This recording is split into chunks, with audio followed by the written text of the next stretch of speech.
¿Alguna vez te has preguntado cómo el hombre que caminó sobre las aguas, sanó a los incurables y desafió a la misma muerte, pudo ser rechazado por aquellos que más esperaban su llegada? Es un enigma que ha desconcertado a generaciones. Hoy, vamos a sumergirnos en el corazón de este misterio. Agárrate fuerte, porque estamos a punto de desentrañar las impactantes razones detrás de una de las decisiones más trascendentales de la historia. No te despegues, que esto se pone intenso. Cuando el Maestro, Jesús, irrumpió en la escena, desplegó un arsenal de pruebas irrefutables de que él era, sin lugar a dudas, el ungido, el Mesías. Con un poder que desafiaba toda lógica, devolvió la salud a los cuerpos rotos, abrió los oídos de quienes no escuchaban, impulsó a los paralíticos a danzar de nuevo, purificó a los leprosos de su penosa aflicción imagínense, arrancó a los muertos del frío abrazo de sus sepulcros. Y todo esto, amigos míos, lo hizo a la vista de todos, especialmente de los líderes espirituales de Israel. Ellos, guardianes de las antiguas escrituras, conocedores de cada profecía que anunciaba al Salvador prometido, aún así, le dieron la espalda a Jesús, negando su identidad mesiánica. La pregunta resuena con fuerza a través de los siglos: ¿por qué? A pesar de la abrumadora evidencia, ¿por qué el pueblo judío, en su mayoría, no reconoció a Jesús? Precisamente sobre este intrigante tema vamos a conversar hoy, en este video que promete revelaciones. Existen múltiples y complejas causas que explican por qué la nación judía, de forma generalizada, no aceptó a Jesús como su Mesías. Sin embargo, en este encuentro, me concentraré en detallar 4 de ellas, 4 pilares que sostienen esta histórica decisión. La primera razón, y quizás una de las más cruciales, radica en una interpretación errónea. Una confusión monumental entre las profecías del Antiguo Testamento que anunciaban la primera llegada de Jesús y aquellas que describían su majestuoso segundo advenimiento.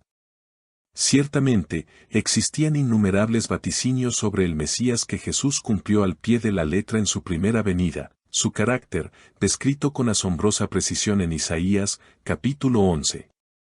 El lugar exacto de su nacimiento, revelado en Miqueas, capítulo 5, versículo 2, la desgarradora descripción de sus sufrimientos y muerte, plasmada en Isaías, capítulo 53. E incluso el momento preciso de su manifestación, profetizado en Daniel, capítulo 9, versículos del 24 al 27. Todos conocemos estas asombrosas concordancias.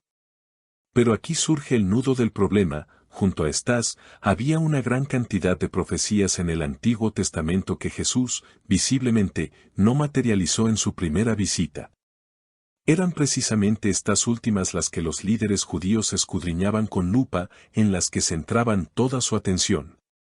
Al constatar que Jesús no las estaba cumpliendo, su conclusión fue tajante: este no puede ser el Mesías. Debemos rechazarlo, porque el verdadero ungido haría estas otras cosas. La clave para desentrañar este malentendido es comprender que los profetas de la antigüedad no percibieron con claridad que existiría un lapso considerable, un intervalo de tiempo, entre la primera y la segunda venida del Mesías. Este concepto, vital para nosotros hoy, les fue velado, permaneció oculto a su entendimiento. Así, cuando Jesús llegó y no ejecutó la totalidad de las profecías mesiánicas en esa primera instancia, dictaminaron: este hombre no es el que esperábamos. De hecho, este interludio entre las dos venidas de Jesús fue algo a lo que el apóstol Pablo se refirió como un misterio, un secreto celosamente guardado de las generaciones pasadas y que solo le fue desvelado a él. Pablo mismo declara que, al leer sus escritos, podemos percibir su profunda comprensión del misterio de Cristo, un misterio que no fue dado a conocer a los hijos de los hombres en épocas anteriores, como ahora ha sido revelado a sus santos apóstoles y profetas por el Espíritu. ¿Y cuál es este misterio tan trascendental? Que los gentiles son coherederos, miembros del mismo cuerpo y partícipes de la promesa en Cristo Jesús mediante el Evangelio. Por lo tanto, en la mentalidad judía del primer siglo, y también en los siglos precedentes, se esperaba que el Mesías realizara todas las hazañas profetizadas en el Antiguo Testamento de una sola vez, sin dividirlas en dos llegadas distintas. Permítanme ahora ilustrar con algunos ejemplos concretos qué tipo de acciones esperaban que Jesús realizara y que Él, evidentemente, no llevó a cabo en su primera venida. Pero antes, es fundamental, absolutamente crucial, entender el contexto de esta discusión. En la época en que Jesús inició su ministerio terrenal, en los días de su nacimiento, el pueblo judío se encontraba bajo una severa y opresiva dominación romana. No gozaban de libertad para gobernar sus propias tierras como anhelaban. En consecuencia, existía una ferviente expectativa mesiánica, la creencia de que, cuando el Mesías finalmente llegara, liberaría a Israel de toda la tiranía romana y establecería un reino terrenal tangible, donde el pueblo judío sería la nación preeminente, reinando y gobernando junto al Mesías en su propia tierra. Obviamente, hoy sabemos que Jesús no concretó esto durante su primera manifestación, pero lo hará en su segunda venida. Con este panorama en mente, exploremos algunas de las cosas que anhelaban que Jesús hiciese. Lo primero que esperaban con ansias era que restaurara el reino a Israel. Podemos dirigir nuestra mirada a pasajes como Joel, capítulo 3, versículos del 1 al 17, que describen cómo, a la llegada del Mesías, Él purificará el mundo de toda maldad. También podemos examinar otras profecías, como el Salmo, capítulo 2, versículo 6, que hablan de un Mesías reinando y gobernando con una vara de hierro. Otras, como Isaías, capítulo 2, versículo 4, pintan un cuadro de paz universal cuando el Mesías venga, una era en la que las naciones no se adiestrarán más para la guerra. Es más, hasta los propios apóstoles de Jesús albergaban estas dudas y le cuestionaban si cumpliría estas profecías del Antiguo Testamento justo antes de su ascensión al cielo. Observen lo que sucede en Hechos, capítulo 1, poco después de que Jesús resucitara de entre los muertos y momentos antes de elevarse al cielo, ellos recordaron, Juan ciertamente bautizó con agua. Mas vosotros seréis bautizados con el Espíritu Santo dentro de no muchos días. Entonces, cuando los apóstoles se reunieron con Jesús, le preguntaron insistentemente, Señor, ¿restaurarás el reino a Israel en este tiempo? Incluso los apóstoles, hombres que habían caminado y aprendido junto a Jesús durante un tiempo considerable, entendían que una de las misiones fundamentales del Mesías, según las profecías antiguas, era liberar a Israel del yugo romano y establecer un reino físico. Pero lo que no terminaban de captar era que Jesús sí venía a traer, a inaugurar un reino, pero no era el tipo de reino que ellos estaban anticipando con tanto fervor. Fíjense en las palabras de Jesús, desde entonces comenzó Jesús a predicar y a decir, arrepentíos, porque el reino de los cielos se ha acercado. La gente en los días de Jesús anhelaba un Mesías que trajera un reino repleto de bendiciones físicas y materiales, y Jesús les estaba diciendo, no están entendiendo. El reino más importante que necesito inaugurar es uno que incluye bendiciones espirituales.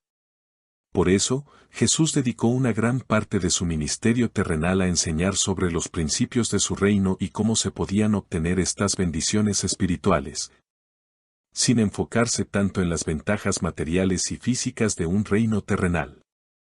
No solo esperaban que el Mesías restaurara a Israel políticamente, sino también que regenerara la vida espiritual de la nación. En profecías como Jeremías, capítulo 31, se habla de una nueva alianza, donde recibirían corazones nuevos, y donde el Señor sería su Dios y ellos su pueblo, obedeciéndole de corazón. Por lo tanto, debía existir una regeneración espiritual central en esta experiencia. El templo era el epicentro de esta vida espiritual, pero entonces llega Jesús y predice que el templo será destruido. Por todas estas razones, los judíos de la época afirmaban con convicción, este hombre no puede ser el Mesías. La segunda razón de peso por la cual el pueblo judío rechazó a Jesús como el Mesías, y seamos completamente francos aquí, es que lo vieron como un blasfemo. En la fe judía, existe una oración fundamental, el Shema, que proviene de Deuteronomio, capítulo 6, versículos 4 y 5, y que proclama, Oye, Israel, Jehová nuestro Dios, Jehová uno es. Y amarás a Jehová tu Dios de todo tu corazón, y de toda tu alma, y con todas tus fuerzas. Esta oración es la afirmación central, el pilar de la fe del pueblo judío. Tanto es así, que desde la más tierna infancia se les inculcaba, y debían recitarla al menos 2 veces al día durante sus servicios religiosos. ¿Por qué? Porque entendían desde muy jóvenes que Dios es uno, único, no hay otro Dios aparte de Yahvé. A Él solo debían adorar y amar. Y de repente, aparece Jesús hablando de adorarlo a Él, de servirle a Él, de amarle y honrarle a Él. Y ellos pensaban, no, no, no. Esto contradice frontalmente lo que me enseñaron desde niño. La idea de que Dios realmente pudiera descender del cielo y asumir forma humana era, sencillamente, demasiado para el pueblo judío. Entonces, Jesús llega y hace afirmaciones tan impactantes como esta, registrada en Juan, capítulo 8, versículo 58, Jesús les dijo, de cierto os digo, antes que Abraham fuese, yo soy. Un momento. Para que Jesús sugiriera que Él existía antes que Abraham, ellos sabían exactamente a qué se refería. Estaba afirmando ser Dios, porque haber existido antes de Abraham implicaba una existencia eterna. Pero no solo eso, cuando pronunció las palabras yo soy, entendieron perfectamente que estaba reivindicando la divinidad para sí mismo, porque esas 2 palabras, yo soy, Eye Asher Eye, son lo que se conoce como el nombre divino en la fe judía, Yahvé. Cuando Dios se reveló a Moisés y éste preguntó, ¿quién diré que me envía? Dios respondió, no te preocupes por eso, simplemente diles que Yahvé, yo soy el que soy, te ha enviado. Por lo tanto, cada vez que Jesús usaba la expresión yo soy para referirse a sí mismo, lo consideraban un blasfemo. ¿Cómo lo sabemos? Porque el versículo siguiente declara, tomaron entonces piedras para arrojárselas, pero Jesús se escondió y salió del templo. Miren, la blasfemia en la fe judía era un delito capital, castigado con la muerte por lapidación. Más adelante, en el mismo libro de Juan, Jesús afirma, yo y el Padre uno somos. Ellos sabían con exactitud lo que Jesús estaba proclamando aquí, porque, remitiéndonos al Shemá donde se dice Jehová nuestro Dios, Jehová uno es, ahora Jesús estaba diciendo, no, el Padre y yo somos uno. Lo vieron como una blasfemia flagrante y, una vez más, el versículo siguiente nos cuenta que volvieron a tomar piedras los judíos para apedrearle. En consecuencia, la segunda razón fundamental por la que rechazaron a Jesús como el Mesías fue porque lo consideraron, pura y simplemente, un blasfemo. La tercera razón por la cual el pueblo judío, en su gran mayoría, no aceptó a Jesús como el Mesías fue porque Jesús estaba desafiando algunas de sus enseñanzas religiosas más arraigadas y varias de sus tradiciones ancestrales. Muchas de las enseñanzas de Jesús eran consideradas por ellos como contradictorias a buena parte del Antiguo Testamento. Debemos recordar que estos rabinos y maestros de la ley habían estado transmitiendo las leyes del Antiguo Testamento de generación en generación, añadiendo sus propias interpretaciones y costumbres. Así que, cuando Jesús aparece en escena y comienza a cuestionar algunas de sus leyes sagradas, algunas de sus tradiciones y prácticas más veneradas, esto los puso inmediatamente a la defensiva. Era como si dijeran, ¿y quién se cree este tipo para venir ahora a introducir algún tipo de nueva ley o nueva enseñanza para nosotros? Permítanme ofrecerles un ejemplo concreto. En Mateo, capítulo 15, se nos dice que entonces vinieron a Jesús ciertos escribas y fariseos de Jerusalén, diciendo, ¿por qué tus discípulos quebrantan la tradición de los ancianos? Porque no se lavan las manos cuando comen pan. Y aquí está Jesús, una vez más, introduciendo la idea de que no se trata tanto de la suciedad exterior de las manos, sí, eso tiene su importancia, sino que lo más crucial es asegurarse de que los corazones estén limpios. Por lo tanto, Jesús ahora los desafía directamente y les dice, está bien, miren, no voy a responder a su pregunta, pero permítanme hacerles una a ustedes. ¿Por qué creen que está bien hacer un voto y prometer dar una cierta cantidad de dinero, pero cuando sus propios padres necesitan ese dinero, desobedecen el mandamiento más básico de ayudar y honrar a sus padres? Simplemente porque dicen, ya me comprometí a dar ese dinero al sistema religioso local de la época. Así, Jesús está cuestionando frontalmente algunas de sus prácticas y tradiciones. Jesús también está intentando redefinir lo que significa trabajar en el día de reposo, el Sabbat. Además, está proclamando que deben amar a sus enemigos y orar por ellos, lo cual era diametralmente opuesto a la concepción del Antiguo Testamento de purgar el mal, especialmente en el contexto de opresión romana en el que vivían. Estas enseñanzas, sencillamente, iban a contracorriente para ellos. Ahora, aquí hay otra forma en la que Jesús estaba introduciendo una nueva enseñanza que los hacía exclamar, no, este tipo no puede ser el Mesías. En Marcos, capítulo 2, Jesús sana a un hombre paralítico. Observen aquí, en el versículo 5, al ver Jesús la fe de ellos, dijo al paralítico, Hijo, tus pecados te son perdonados. Y esto, inmediatamente, puso a los líderes religiosos en guardia. Porque estaban pensando, un momento. ¿Cómo puede él perdonar pecados? De hecho, ellos dicen, según el texto, pero estaban allí sentados algunos de los escribas, los cuales cavilaban en sus corazones, ¿por qué habla este así? Blasfemias dice. ¿Quién puede perdonar pecados, sino solo Dios? Tienen que entender que, en su sistema religioso, la forma de obtener expiación por los pecados era a través del sacrificio, acudiendo a un sacerdote, llevando el animal apropiado al sacerdote para que expiara sus pecados.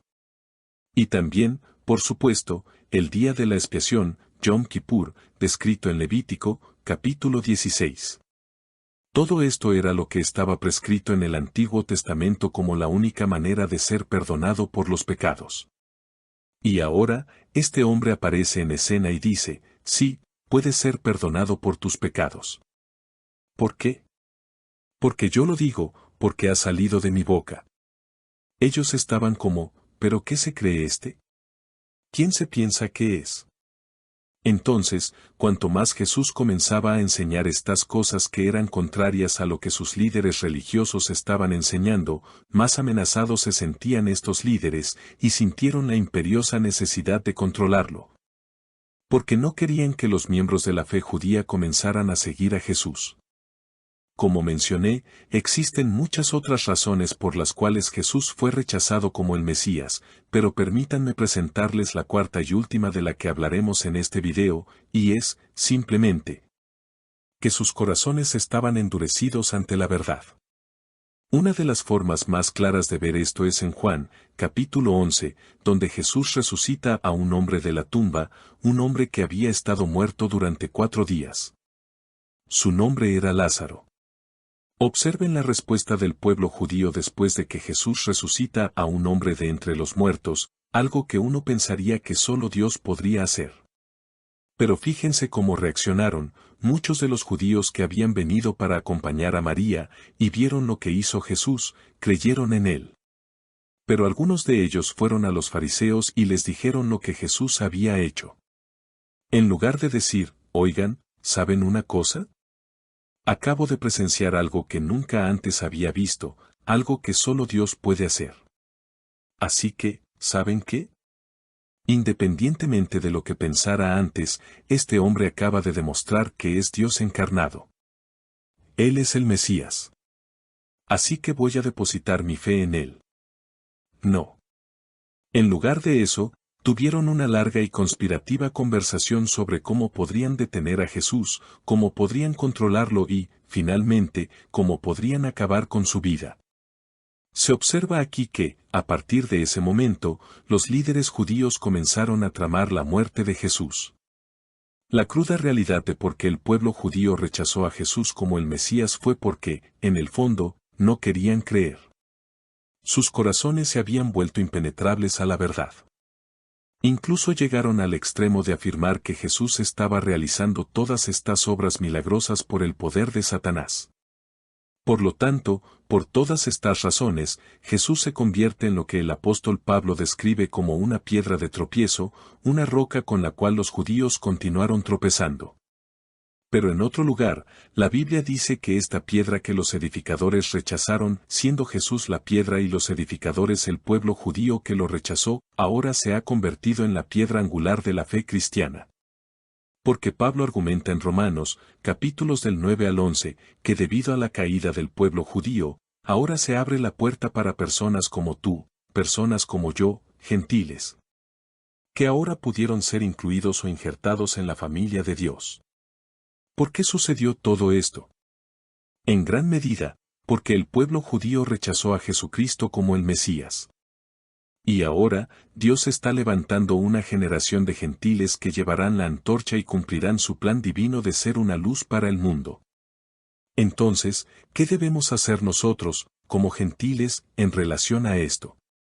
¿Cómo podemos orar por nuestros amigos judíos? Bueno, los dejaré con esta profunda reflexión de Romanos, capítulo 10, versículos del 1 al 4. Pablo lo expresó de esta manera: hermanos, ciertamente el anhelo de mi corazón y mi oración a Dios por Israel es para salvación. Porque yo les doy testimonio de que tienen celo de Dios, pero no conforme a ciencia. Siempre que he visitado Israel, la última vez en noviembre del año pasado, vi un pueblo allí que tenía fervor, que tenía hambre, que tenía sed. Estaban orando día y noche en el muro de las lamentaciones, estaban leyendo sus Biblias judías del Antiguo Testamento. Estaban orando, estaban adorando. Pero, como dijo Pablo, tienen un celo por Dios, pero les falta el verdadero conocimiento. ¿Por qué? Porque no entienden la manera de Dios de hacer justas a las personas delante de Él. Rechazando aceptar el camino de Dios, se aferran a su propio método de hacerse justos ante Él, intentando guardar la ley. Pues Cristo ya cumplió el propósito para el cual la ley fue dada. Como resultado, todos los que creen en Él son hechos justos delante de Dios. Entonces, ¿cuál debe ser nuestra postura de corazón en relación con nuestros amigos judíos? Debemos unirnos a Pablo en el anhelo profundo de su corazón para que todo Israel sea salvo. Ahora, mencioné anteriormente que hubo dos venidas de Jesucristo y que muchas de las profecías sobre el Mesías se cumplieron en la primera venida. Pero todas las profecías del Antiguo Testamento sobre el Mesías que no se cumplieron en la primera venida de Jesús, serán finalmente cumplidas en la segunda venida de Jesucristo. Específicamente durante el reinado milenario de 1000 años de Jesús, donde establecerá un reino terrenal, reunirá a todos los judíos y pondrá un corazón nuevo en su propio pueblo para que deseen adorarlo y seguirlo. Pero esa no fue la realidad en la primera venida. Estas cosas verán su cumplimiento pleno en la segunda venida de Cristo, que aún está por ocurrir. Vaya viaje hemos tenido hoy. Hemos explorado aguas profundas y complejas. Pero, ¿qué piensas tú? ¿Existen otras razones que crees que influyeron en esta decisión histórica? ¿Alguna perspectiva que no hayamos explorado? Nos encantaría leer tus reflexiones. Déjanos tus comentarios aquí abajo, tu opinión es muy valiosa para esta comunidad. Si este contenido te ha aportado valor, si te ha hecho pensar o ver las cosas desde un nuevo ángulo, déjanos tu me gusta. Es una forma sencilla de apoyar nuestro trabajo. Y, por supuesto, te invitamos a unirte a nuestra comunidad suscribiéndote al canal y activando la campanita para no perderte ni un solo episodio de estas exploraciones fascinantes. Y no olvides compartir este video para que más personas puedan reflexionar sobre estos temas trascendentales. Nos vemos en el próximo episodio. Que la luz y la sabiduría te acompañen.